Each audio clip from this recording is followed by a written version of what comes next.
नमस्कार, women's 24 channel मध्ये आपले सर्वांचे स्वागत आहे. मातंग समाजाच्या स्वतंत्र आरक्षणाची लढाई आता रस्त्यावर उतरली आहे. मुंबई ते नागपूर ही 1100 किलोमीटरची ऐतिहासिक पायी महापदयात्रा आज 32व्या दिवशी अमरावतीत दाखल झाली. लहुजी शक्ती सेनेचे संस्थापक अध्यक्ष विष्णुभाऊ कसबे यांच्या नेतृत्वात सुरू असलेल्या या पदयात्रेला अमरावतीत मातंग समाजाने उत्स्फूर्त आणि जल्लोषात स्वागत केले. हजारो महिला पुरुष रस्त्यावर उतरले. प्रेस कॉन्फरन्स मध्ये बोलताना विष्णुभाऊ कसबे म्हणाले, महाराष्ट्रात अनुसूचित जातीच्या 13% आरक्षणात अ, ब, क, ड उपवर्गीकरण झालेच पाहिजे. सर्वोच्च न्यायालयाने 1 ऑगस्ट 2024 ला हिरवा कंदील दिला आहे. तरीही महाराष्ट्र सरकार केवळ समिती स्थापन करून बसले आहे. मातंग समाज शैक्षणिक, आर्थिक, राजकीय दृष्ट्या दुर्लक्षित आहे. आज या समाजाचा एकही IAS अधिकारी नाही. हा अन्याय आम्ही सहन करणार नाही. या पदयात्रेची प्रमुख मागणी आहे, मातंग समाजाला स्वतंत्र आरक्षण द्या किंवा सर्वोच्च न्यायालयाच्या निर्णयानुसार तात्काळ अ, ब, क, ड उपवर्गीकरण लागू करा. तसेच अण्णाभाऊ साठे यांना भारतरत्न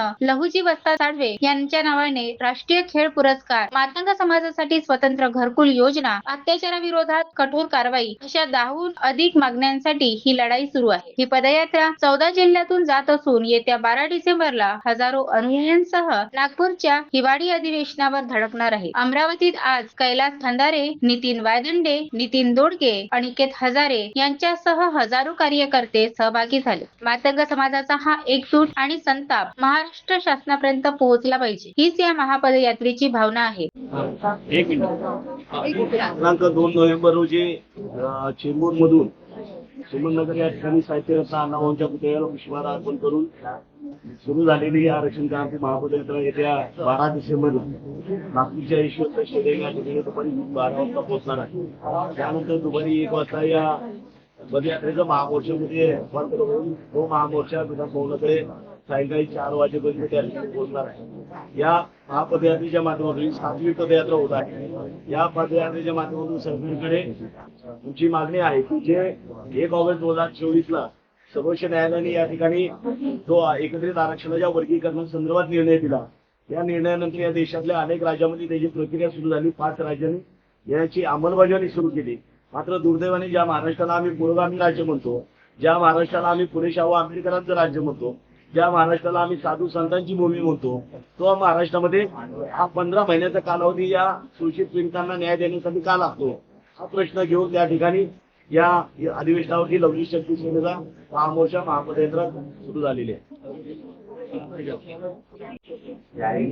श्री विष्णुभाऊ कसबे यांच्या नेतृत्वामध्ये महाराष्ट्र राज्य लहुजी शक्ती सेनेच्या वतीनं महाराष्ट्राची राजधानी मुंबई ते नागपूर या दिशेने जवळजवळ 41 दिवसाचा प्रवास करणारा आणि यशवंत स्टँडवरून विधानभवनावर धडक येणारा एक महाआक्रोश मोर्चाचा आयोजन 12 तारखेला केलेला आहे.